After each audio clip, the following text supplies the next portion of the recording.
All right, Wednesday night, the NBA is back. Boston Celtics tipping off against the New York Knicks, Madison Square Garden. Here to help us break it all down and set up this preview is our friend from Knicks Film School. We got our guy, Jonathan Macri, in the building. What's going on, man? What's going on, guys? Happy to be talking to you. Excited for a new season to start. So yeah, let's talk about Let's basketball. do it. Let's talk some hoops, man. And, we're recording this on a Monday, so it is a day or two before here. So I actually want to start with probably the most pressing topic in Knicks Twitter, Knicks just think process right now. We're coming up on a deadline here in a couple hours. Emmanuel quickly. Extension, no Mhm. extension. Where we at? Hasn't come through yet. No, no. So yeah, I mean, as we're recording this, we're an hour and 33 minutes away. I have pretty heavily been on the side of I thought an extension would get done. Mostly because not anything I've heard, but just the people who the beat reporters that you know usually get this stuff right have been pretty consistent in saying that it was their opinion, not that knew hard and fast, but that it was their opinion that a deal would get done. Guys like Ian Begley, Fred Katz, and I just thought, coming off of Quick's playoff performance, which was a little disappointing, that would cause his camp to bring down their number enough from where I'm sure it was around like the February, March, April area where we in Knicksland were like, oh my God, is this are they gonna have to pay him like 25 million a year for 5 years to keep him around? I thought the Knicks would be able to get in under $100 million of guaranteed money over 4 years. Um, my guess, by the fact that it's not done yet, is that his camp is pushing for something a little closer to what the Jade McDaniels and Devin Vassell's of the world seem to be getting. I don't put him quite in that class of well, I should. Jay McDaniels, I think I'm a big fan of Jay McDaniels. Devin Vassell is a little bit more theoretical at this point because just from an injury standpoint. But when the guy's out there, I mean, those are two big jumbo wings who can shoot and might have a little creation juice. Emmanuel quickly, I still think that there is a question about whether, like, how many teams in the NBA does he start for? There are Knicks fans who will tell you, oh, he should start for every team in the NBA. There are other people who might tell you, well, he might start for like 5 or 10 teams in the NBA. I think as long as you have to ask that question, it kind of supports the Knicks stance. What I assume the Knicks stance is, which is, we'll try and negotiate a little bit harder than maybe San Antonio was with Vassell and Minnesota was with McDaniels. Although I thought the McDaniels number, honestly, I was lower than I thought it would come in at. I thought that dude was getting 30 a year. So Yeah, 27 just is shy, about below. 27 and a half. Yeah. But you mentioned a quick point about quickly that I want to ask you that will start to get us into setting up the Celtics Knicks opening night. Is he going to even start for the Knicks, or is that going to be Grimes' spot, or No, what are we looking at for that no, starting lineup for the Knicks? they have as sure a sure starting lineup in the league. It's Brunson, Grimes, R.J. Barrett, Julius Randle, and Mitchell Robinson. I mean, quickly occupies. It's weird. He occupies an extraordinarily defined role for the Knicks, even if that role is someone who wears many hats.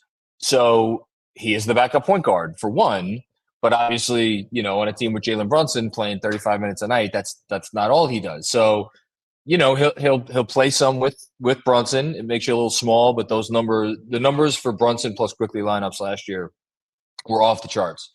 I mean, on both ends, and Brunson, as will surprise nobody, I'm sure, most of his defensive numbers were pretty poor. When you throw Emmanuel quickly into the mix, almost irrespective of who else is out there on the court, those defensive numbers get a lot more tenable. So he'll play with Brunson. He obviously is Brunson's replacement when Brunson is out. Like Brunson missed 14 games last year. Yeah, 14. That sounds right. So quickly started all of those games, and not only did he start those games, his average when in all games he started, because that's the other thing. If Grimes can't go, if RJ can't go, he starts for any of those guys. Now that may change this year. Maybe DiVincenzo gets the start if Grimes can't go. Maybe Josh Hart gets a start if RJ can't go. But last year, if basically any 1, 2, or 3 spot couldn't start, that was quickly his job. He started 19 games, averaged I think 38 minutes a game as a starter. So that should give you some sense of like how valuable he is and how valuable he could be maybe on another team that didn't have a primary like a Jalen Brunson, but Brunson is here, so it kind of puts quickly in this little bit of a different role. I kind of want to move off quickly for a moment Sure. because me and you have spoke about the Knicks on 2 billion podcasts over the last few years. Approximately. Yeah, it's approximate. Yeah. Approximately. One player I always bring up, one player you're always low on or lower than most on, or actually, no, I'm higher than most. You're about where the level falls is Mitchell Robinson, right? Oh, So, I thought you were going to go say someone else, but okay, keep going. I thought you were going. I thought it was an RJ Barrett setup. From I thought it was going that's RJ where I thought too. this was going. No, you see, no, I had to set it up. No, I'm not. I think I'm 50. higher on Mitch than I think most. This is a you thing. This is not a me thing. I am 50th percentile, maybe closer to 60th percentile on Mitch. I like Mitch. Mitch is good. So this is where I'm coming from, right? Like, so I haven't seen much Knicks. Didn't watch much of them in the preseason. Did see them play the Celtics B team, C team. Yeah, Mitch was a problem. And from what I saw of him last season, he's kind of figuring out his size. He's figuring out how to be effective as a screen and roll guy, be effective in Tibbs' system. How much of an importance, like of a high value, do you put on him for how the Knicks are going to have this season? Everyone's worried about quickly, but I'm like, Hartenstein isn't really the perfect replacement for what you want with Mitch. He's more of a playmaking big. Hartenstein is. So see where your head's at with Mitch. I mean, Quentin Grimes said before the season that he thought Mitchell Robinson was the most important player on the team. Now, I would lean Brunson because this team is good, but so are like 26 other NBA teams or whereabouts. And if you don't have a guy to take you home in the last 5 minutes, you could be really good and win like 35 games. Brunson is that guy for them. He changed their team. That's why I'm always going to put Brunson number one, to say nothing of all the other stuff he does. So, but after Brunson, I think there's a real good argument for Mitch because Steven Adams, unfortunately, tough news for him. He's going to be out for the year.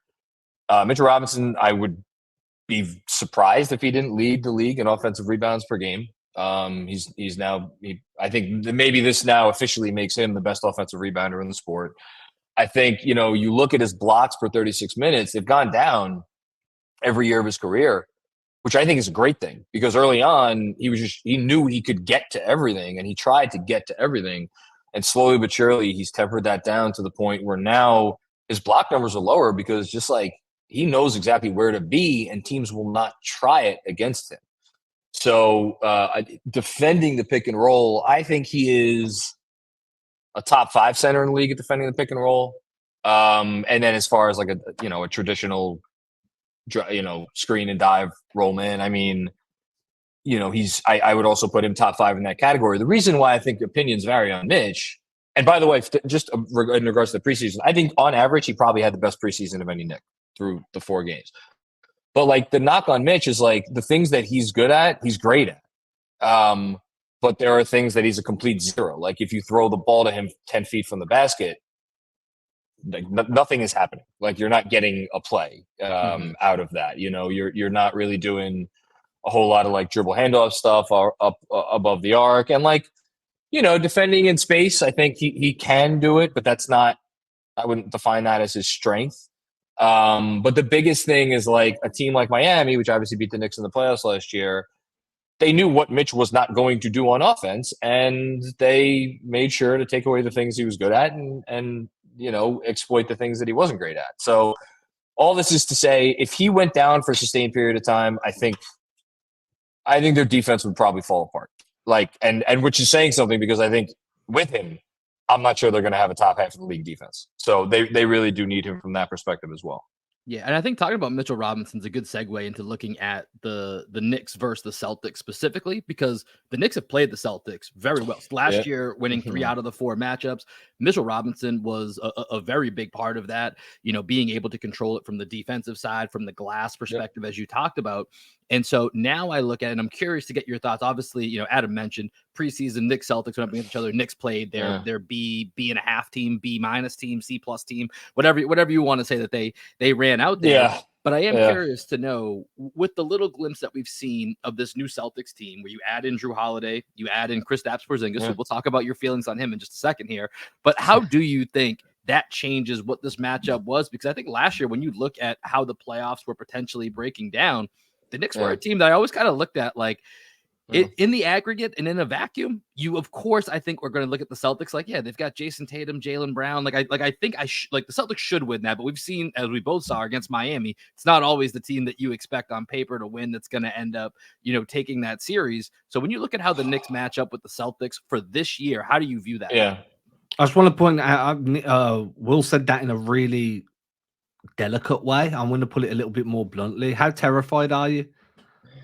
Extremely. I will preface this by saying that I'll go so far as to say much higher on the Celtics than it seems like most Knicks fans that I talk to. I think they are the only legitimate threat in the league this year to win 60 games. I think that you know what I think the Celtics are going to be this year? I think there's going to be a lot of nights where it's, 42-24 after the first quarter. And it's like, what the frig just happened? But here's the thing, right? Is like, so why have the Knicks played the Celtics well over the last few years, relatively speaking? I do think the physicality aspect of it was a part of it, and that hasn't gone anywhere. We still have Mitch, we still have Julius Randle, who has had moments against Boston, obviously. But like, more than anything, I feel like when the Celtics have waxed the Knicks, they have done so in the way that they wax most teams, which is to put up a million threes and hit most of those threes. Correct me if I'm wrong, but I feel like there are times where over the last few years they have like not gotten away from that, but like, I don't know. I feel like I feel like that is such a winning formula for them, but their offense just kind of gets janky sometimes. Mm-hmm. I mean, you're both nodding. So, and like, I feel like the Knicks, and it's weird because I'm talking about the Knicks essentially winning those games on defense. The Knicks were not a good defense last year, but I think they did enough to get the Celtics out of their comfort zone to the point where it's like, ooh, great. We got another Jaylen Brown, fall away 18-footer. I'll sign for that. And then the Knicks would be able to kind of make a little headway, in the ways that they and give the Knicks credit. The Knicks are very good at doing what they want to do. And that's the other part of the Celtics. Like, Mazzulla's first year as coach. I know a lot of Celtics fans have a lot of opinions on him. I don't think the Celtics attacked them. I'll put it this way. Watching the Knicks play the Celtics was a very, very different experience from watching the Heat play the Celtics, because the Heat knew exactly what our weak spots were and they exploited them 100%. I don't think the Celtics ever did that.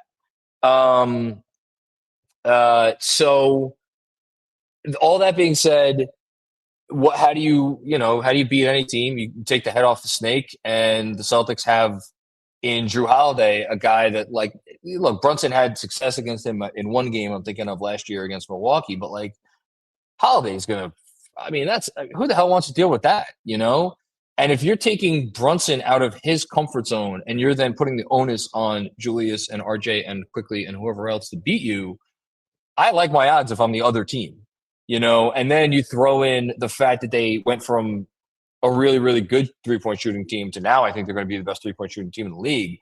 To me, as a Knicks fan, like, you got to count on injury. You got to count on a couple of those guys being out at once, which, like, part of why I like them is I think they could sustain a loss to two of their top six and still be really formidable. Now, it probably depends on which two, and I'm sure you guys have already talked about that, but whatever. Yeah, I fear them a hell of a lot, man. That team they're a bear. I just so for me, you said, like, you want to cut the head off the snake. As you said, there's 6 heads. It's a very big snake. It's got more. It's a big snake, yeah. It's an anaconda. I'm talking about us for you, but that's an interesting question, right? It's like, because, like, yeah, he always had Smart. It was kind of a gift and a curse and how he, operated. But it is interesting to me, like, if the Celtics do find themselves in tight games with 5 minutes to go, like, I'm assuming the offense is going through Tatum, but is it going through Holiday? Is it, maybe go through someone else? I'll be curious to see that. Yeah, that's what we'll find out throughout the regular season. I don't think we know the answer to that quite yet. I mean, we would assume it's Tatum, but you'll see. Yeah. I still like the Knicks' chances if they could get the Celtics in a tight game down the stretch, and like that's how they won their games last year. And that's how they beat a lot of teams last year. But I just think the first 40 minutes, especially against the Celtics, are just going to be hell to pay for a lot of teams. How'd you feel? So Will kind of alluded to this. I was kind of building up to it with the Mitch discussion. How do you feel about Kristaps now? What can Celtics fans expect? Obviously, he's been to other places since he left New York, but you guys got the full range of the Kristaps experience, but Tingus Pingus experience. So, what should we expect? How are you feeling on this? What's your temperature check? Wow, we got breaking news here. Whoa, that's low. Josh Green, 3 years, 41. Ooh. That's nothing for that guy, man. Cole Anthony as well, 39. Oh, I didn't even see that. Cole got 3 for 39. Cole posted Cole posted it. Woj posted it on Fred's. Oh, wow. Okay. Yeah, I like here we go. Josh Green. That's a great value for Josh Green for the Mavs. I think the Mavs are gonna be pretty bad this year personally, but I like that as a great value signing for them. Yeah, I mean, my friend Grant's going to be okay in Dallas. I don't think he is. But that's my own person. He's not. But I'm just shocked at 41 3. So that's under 14 a year. Yeah, he basically was like, give me a little bit more of the mid-level money, and they gave it to him, and that was it. So there would have been a dozen teams in the league offering at least the mid-level next year. So you bypass. If that's your floor. You're $5 or $6 million over 3 years over that floor is enough for you to take this deal when you could become a pivotal player for them and get someone to pay you closer to 20 next year. I'm really surprised by this. All right. What was the question about Kristaps? Temperature check on Tingus Pingus. Yeah, I mean, I think he's a different guy. I mean, he had a really, I thought, insightful interview with NBA.com around the middle of last season where it's clear that he's learned from a lot of his experiences when he was in New York. He has some regret. It seems like he has some regret for his how things went in Dallas.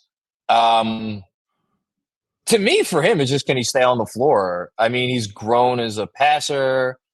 He's a guy that, I know he was a pain in the ass last year when we played Washington. I think he's really good. I don't think I'd say he's ever going to make an all-star team again, but I think he's someone that if the Knicks, I wrote about it last year. I thought, absolutely, I would have been in favor of a reunion, depending on what the trade would have been and what the number would have come in at for him. I mean, as it is, he's making 30. The 2 years after 38 years, the 2 years after this one, which I think is fine.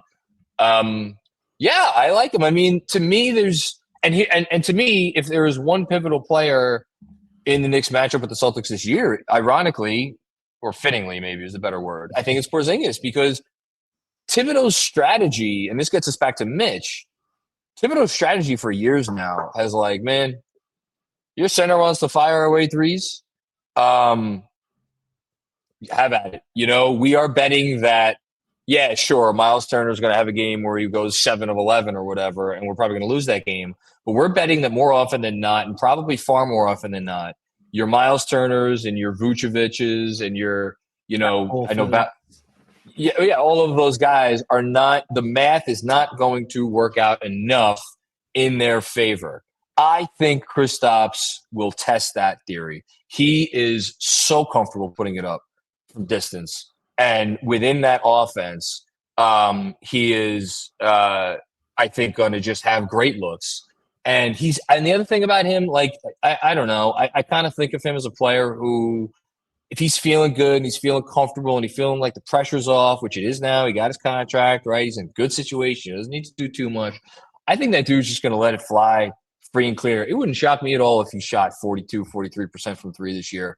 And if you're going to let him fire, I think he's going to average eight threes a game, if not more. If the Knicks are going to let him, the looks he's been getting in the preseason are just they're fantastic. I think his efficiency numbers are going to be insane because of the looks. And so, yeah, and for a team like that, and this is, I think, more than anything, why I don't like the matchup this year.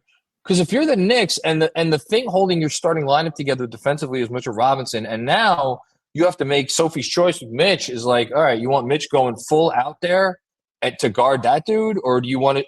Because they're not going to abandon their scheme, even though the Celtics are in their division. They're not going to abandon their scheme for 4 games during the year. So I think these matchups are going to be really dicey. Here, I have time for one more if you want to do one more, Yeah, and then I'll get out of here. One more question here with you, and we'll kind of leave this so you can take it which way you want. Just give us your final prediction for the Knicks and Celtics season results. Where do they land in their conference seeding? What's their final result in the playoffs? I think the Celtics, like I said, I think they're going to have the best record in basketball, number 1 seed. If both teams are healthy, I would still give Milwaukee the edge in a 7-game series just for matchups reasons. And I mean, I don't know. Do I need to sell you guys on Dame and Giannis together? I can't wait to see it. That's going to be fun. I'm sending out a final predictions newsletter on Wednesday, and I think they will play. I hope we get it. I think they're going to play maybe the best series the NBA has seen in years. I'm rooting for. I mean, I shouldn't say this as a Knicks fan, but as an NBA fan, I would love to see that series. And then the Knicks. I think the Knicks will be good. I think the Knicks will make the playoffs as a top 6 seed. I've been kind of hemming and hawing. Do I think they're going to finish 4th, 5th, 6th? I mean, I don't know. I don't think this team is quite as good as some others seem to think. They're and maybe that's just the guy who's been watching the sport for way too long and can't shake the notion that okay, show me who your best player is. Okay, show me who your second best player is. Okay, show me who your third best player is. And those 3 questions, I'm sorry, but in the NBA, they matter more They matter more than show me who your 4th, 5th, 6th, 7th, 8th, 9th. And the Knicks are going to have a 9th, 8th, 7th, 6th better of those guys than a lot of teams have.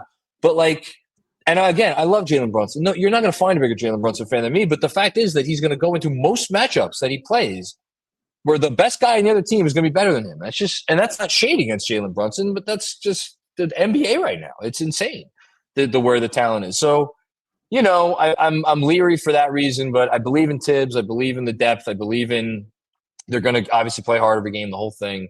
We'll see. They win 48 games, 46 games, 44 games, something in that range. I think I picked them yesterday to finish 47 and 35. So we'll go with that. And I would not be surprised because I think they'll end up in the 4-5 if I had to bet on it. And if they get out of the first round again and you guys are waiting there in the second, maybe we'll get that matchup after all. Yeah, if that happens, we have to make it. We'll all be at one of the gardens. We'll figure out which garden. We'll get there together. We'll hang out. But no, appreciate you stopping by here, man. And next time you come on, of course, I really want to dig into what that path looks like to getting that number 1 guy that you talked about, because I think it's really fascinating where the Knicks are at. But we'll dig into that. I'll give you one hint. Give you one hint. It goes through Philadelphia. That's what I'm thinking as well too. And I think that's a whole other conversation that we need some more time for. So we'll hit that next time. Knicks Celtics tipping off Madison Square Garden. Jonathan Macri, we appreciate you for dropping by, my man. Later, guys. Be well. Always a pleasure, bro.